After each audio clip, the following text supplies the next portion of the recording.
We've all worked at offices maybe, and from time to time lunches go missing.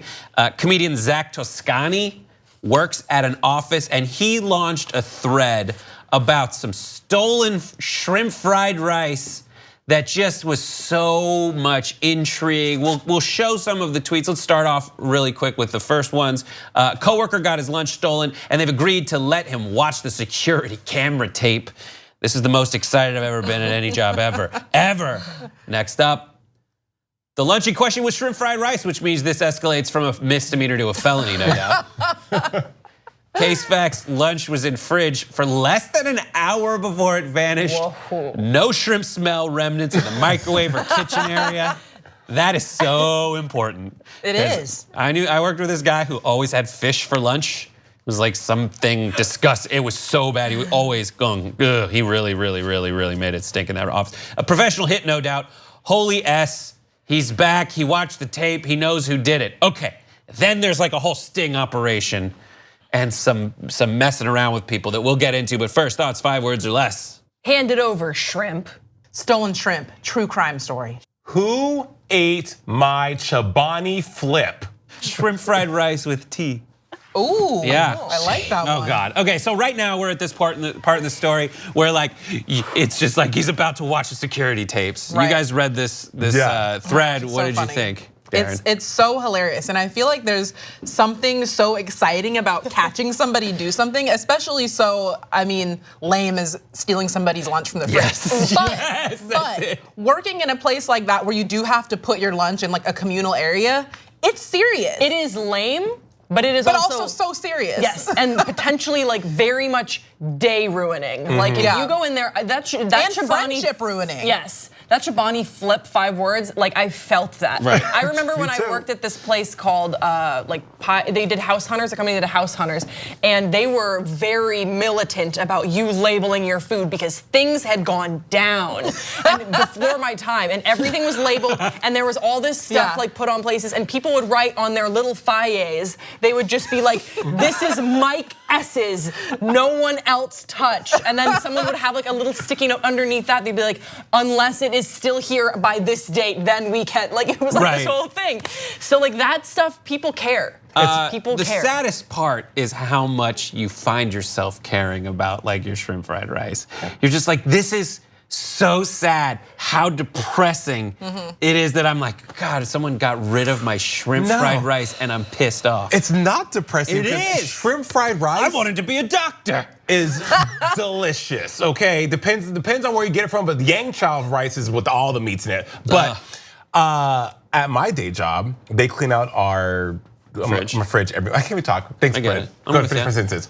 Fridge every Monday. I have a whole row of Monster. No, that's in the back. That's in the hidden. I have Crustables tunneled into the back and got. I have Crustables at work. Look, I'm the H. What's a Crustable? It's the Smucker's sandwich that they thaw into peanut butter and jelly. Yeah, those are delicious. Those are Virgin American So my former boss, threw out all my Monsters and threw out all my Uncrustables. So the next day, I think it was like Black Friday after Thanksgiving. Guess who brings this joyous, bountiful carriage of Thanksgiving food? My boss. I was feeling real salty that day. No. Abso-freaking-lutely. Don't you ever touch my Crustables. All of a sudden, his lunch is missing. And we have another refrigerator, but I put it in the other refrigerator in the back. So for a good 2 hours, my boss is like, where did my food go? What happened to my food? I'm just Jason's savage. And I didn't like him anyways, he was a douchebag. And he made me open. And so like, day goes on, lunch passes, and then finally, magically, his Thanksgiving dinner is back in the fridge, and our cameras have been off for a good 2 weeks because they're doing maintenance on our security. So it was the perfect situation. That is a professional hit right there. Yeah, exactly. And they were down for maintenance because Jason. He was like the Americans, like. There's more to the story. Let's get into the next tweets so we can bring them up. He continues saying, so the man whose lunch was stolen sits across from me. The person who stole his lunch sits right next to me. She left for the day before the investigation started. According to the video, this psychopath didn't even eat the food. She took it out of the fridge and threw it and buried it in the trash. And it's all on tape. Her motives remain completely unknown. I love how it gets like, Murder with Friends now. In lieu of what he saw on the tape, he has decided to not press the matter anymore. I can't say I blame him. We know what this woman's fully capable of. Continuing. And the likes go up and down, by the way. It's not that people are checking out. It's just that they're so engrossed in the story that they move on to the next one before liking it. Points to clarify, he bought the shrimp fried rice at around 11:30 a.m. carryout and put it in the fridge to chill until he takes lunch at noon. So she had exactly a 30-minute window of time to do what she did. There was no intention of microwaving the food. Update, so when dude watched the video with HR, they asked, what do you want to do about it? He told them he was solely interested in who did it and that he didn't want to be responsible for someone getting fired. Oh, what a Boy Scout. After charges were dropped, HR sent a company-wide email about not stealing people's lunches. She is scheduled to arrive at work in 20 minutes. My blood is on cocaine. This is just story time now. Okay, she's walked into the room and the room is dead silent, dead effing silent, yet there is a palpable explosive energy pulsing throughout everyone but her. Grace, take over. Oh, from the moment she walked in, I've just been staring at her, watched her open her email, and now she clicked on the goddamn HR email. Holy F, strap in, here we go. Dun, dun, dun. I can't move, I simply cannot move. Anything could happen right now. All right, Daron, this is you. After seeing the HR email, she says out loud, whoa, someone stole a lunch? Who would do something like that? Oh! I may have to run out of this room. After she said that, Shrimp Guy responds, well, yeah, it's not okay to throw someone's food away. We're all about to start screaming, Jason. This ish is about to get crazier. Boom, after he says that, she goes, oh, it was your lunch? Huh. She continues, well, why would you go to HR about that? She simultaneously denied her involvement and called the guy who saved her job a snitch. Oh, damn. Dude, just decided went back to work after she said what she said. She looked frighteningly calm.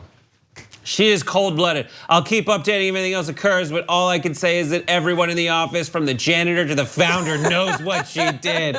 Now she carries an invisible scarlet letter. Is there more? Oh my God, this is real, this is happening. We know who did it, but we don't know why. It's a post-production company, so we're in fact open today. She's been sitting 3 feet from me this whole time. Grace. Unbeknownst to the guy and the woman, I just ordered 3 shrimp fried rice plates for lunch and will be hand delivering them. She took the fried rice from me with a big smile on her face. She's eating it and loving it. This is utter ruthlessness. Oh my God, all right. Go, Daron, take us home. I love shrimp fried rice, says the thief. I wish I could close this up with a neat little bow, but it appears that we may never know why she did it. Maybe she doesn't know she did it. Either way, I'm now forced to work 40 hours a week next to a cold-blooded individual. Oh my God, that's all the time we have for that. It took us into the end of the show. I'm like contorted in the awkwardness on the thing. This thing's savage. Oh, I'm glad you guys joined us for that. I'm glad we had time to read all the tweets. On behalf of everybody on the show, thank you for watching Pop Trigger, and we will see you next time.